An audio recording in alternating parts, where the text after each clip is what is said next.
Right, so hello and welcome back to Books and Things, and welcome to a slightly different video. Today I'm going to be taking you through my reading of Diane Setterfield's Bellman Black.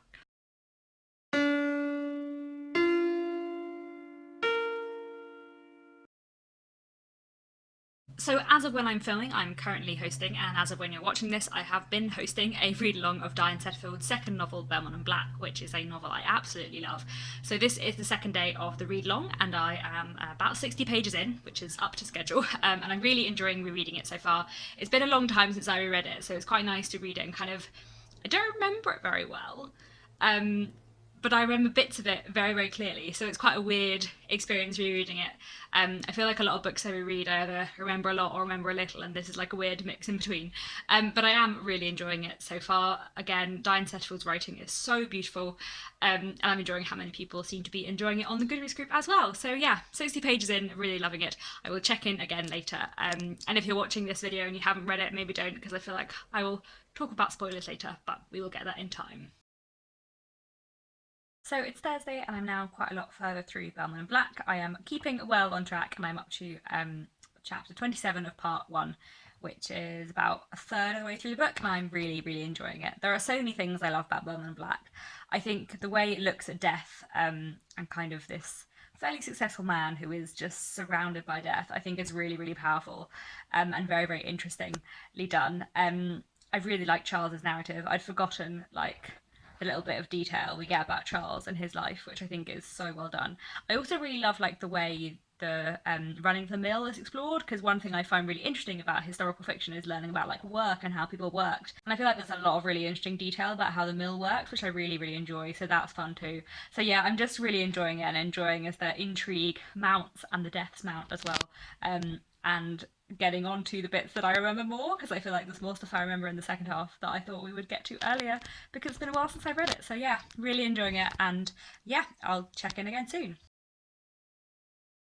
Hello, so it is Saturday evening, and I've just finished off Saturday's chapters of Bellman Black, so I'm up to speed and really enjoying it so far. So over the last 2 days' chapters, a lot has happened.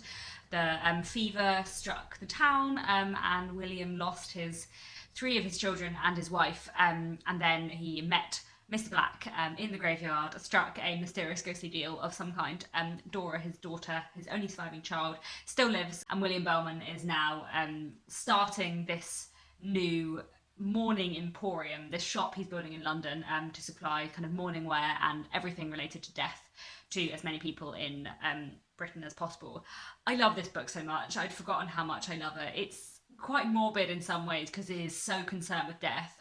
Everything in this book is kind of about death, but in such a powerful way. I think for a book where a lot of characters die, a lot of the deaths are still incredibly moving. The chapters where William loses his children and his wife, I just and even several chapters on, when he's kind of caught up in this new project of his, he still can't sleep when he sleeps back in his own bed because Rose isn't there anymore. And I think kind of that and the way that shows his continuing grief is done really, really well. I also, like I said a few days ago, I love the way this book looks at work and business in the Victorian period. I mean, I say the Victorian period, it does never say in the book, I don't think, that it's set in the Victorian period, but it feels so entirely Victorian to me, especially in the kind of mourning wear and particular ways of viewing death. The way this book looks at business is fascinating, especially I think because William is such an ordered practical person that he always needs to have something to focus on,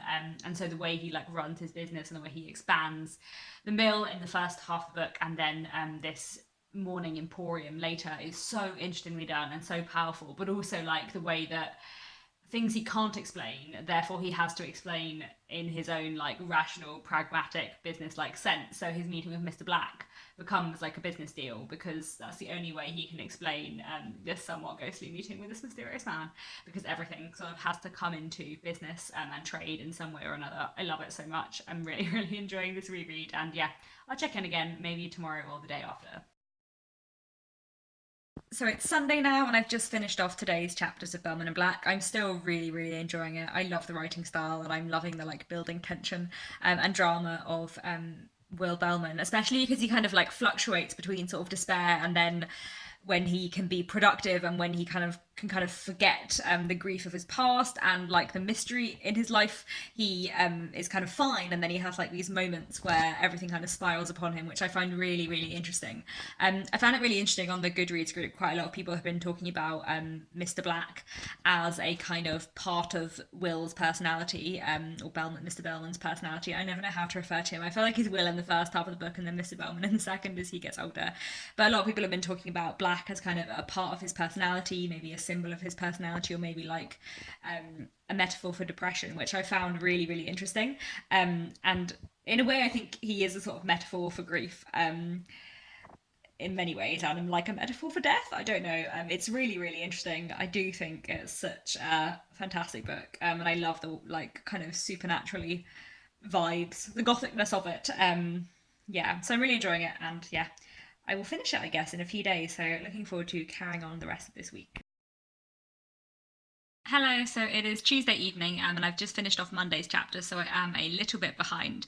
But I thought I would finish off for tonight because it's quite late, and then I'll finish off the whole book tomorrow, Wednesday, which is very exciting. I'm really, really enjoying it. It's nice to reread it because I had forgotten so much of it, and it is such a good book. I really like the character of Dora. I think she's really interesting in the way she's done, and her sort of distant connection to her father is really well done. I also really like Lizzie, seamstress number 9, who I did remember. I'd forgotten her name, but I remembered her as seamstress number 9, which is quite fun.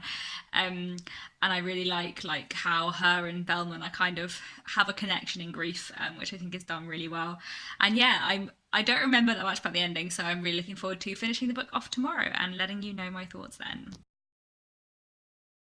Right, so we've come back to my standard booktube corner for the last little bit of this reading vlog slash reaction video. So I finished off Bellman Black today and really, really loved it. I put the dust jacket back on now I finished it. I really, really enjoyed the ending and really, really loved this whole reread experience as a whole. I think the final few chapters are really moving and really powerful. I'd forgotten like how much was resolved and how much wasn't resolved. I find it really interesting. All of Diane Setterfield's 3 books all have like ambiguous endings to a larger or lesser degree, and I feel like the 13th Tale is the least ambiguous. It has lots of ambiguity, but like there's one thing in particular. The main mystery of the book is not ambiguous. Then I feel like Once Upon a River is like next down in that it is quite ambiguous. It's not quite as ambiguous as the most ambiguous of her books, which is Bellman Black. Like I feel like the ending of this is still leaves quite a lot open to interpretation, which I really enjoy. I do think is really fun, and I quite like a little bit of ambiguity, though not always too much. But I feel like because we see the whole of Bellman's life and we see like the effect that Mr. Black and that kind of mystery has on him, I feel like I don't mind that I don't fully understand. And also like I feel like it's fairly clear at the end of the book that Mr. Black is in some way an embodiment of or a ghost of the rook that Mr. Bellman killed when he was a boy. But whether or not Mr. Black is a real ghost within the story, or whether Mr. Black is a figment of Mr. Bellman's imagination, a part of himself, a kind of metaphor for depression and grief, an embodiment of grief that he kind of projects onto the world, which is all linked back to the fact, this kind of guilt that he has for killing this bird when he was a boy, a 10-year-old, which was his first like ever interaction with death, and that was what kind of links him to death throughout the rest of his life. Because nothing supernatural happens in this book. Everything that happens in this book is believable. All of the people who die in this book die of natural causes. Dora is on the brink of death and comes back to life in a way that is plausible. Will Bellman, as a young man, is a genius who has fantastic ideas, who knows how to run a business. It's not at all unbelievable that he could think up this project on his own, and when he does imagine he sees Mr. Black throughout the book, whenever he sees Mr. Black, no one else sees him, and Will himself is usually grieving or ill in some way, all times when his mind might play tricks on him, and especially because Will is so rational, he rationalises everything, that he has to rationalise Mr. Black to be real, even when Mr. Black is perhaps not real. It's interesting, I think the first time I read this, I probably had a more like surface interpretation of it, where I think I was like, Mr. Black is the ghost of a rook. Whereas now I'm like, maybe he's not, maybe he's a metaphorical ghost of a rook. So yeah, I've really enjoyed on the Goodreads group seeing like everyone's different interpretations of it and what everyone was thinking. I'm glad a lot of people have loved it. I know some people haven't loved it as much as they enjoyed the Fluffy Tale. I think it is a very different book, and I think actually, bizarrely, Once Upon a River is somewhere in between. So in a way, I feel like whichever order you read Diane Setterfield's novels in, maybe don't read them in publication order. Maybe read the 30th Tale, Once Upon a River, Bellman Black, or the other way around, because actually Once Upon a River is somewhere in between these two, whereas Bellman Black feels quite different from the 30th Tale. But now I've read Once Upon a River, all three of them seem quite similar, if that makes sense. But I hope you all did enjoy it, especially like the ending and the closing, which I think is really, really powerful. Like the way this book looks at death, and the way this book looks at work, and the way this book looks at memory and the danger of not remembering. And in a way, this book is all about death and grief, but this book is also about not grieving, because the whole kind of point, in a way, of William's arc is that he doesn't let himself grieve. He doesn't let himself miss all the people who are dead. He doesn't let himself think about death, although he's constantly thinking about death because death is part of his business. He isn't actually mourning those who he's lost, and he isn't actually thinking about death, and he's certainly not thinking about his own death, and that is part of the problem. I've said the word death so many times now, it's starting to sound weird, so I think I will leave it here.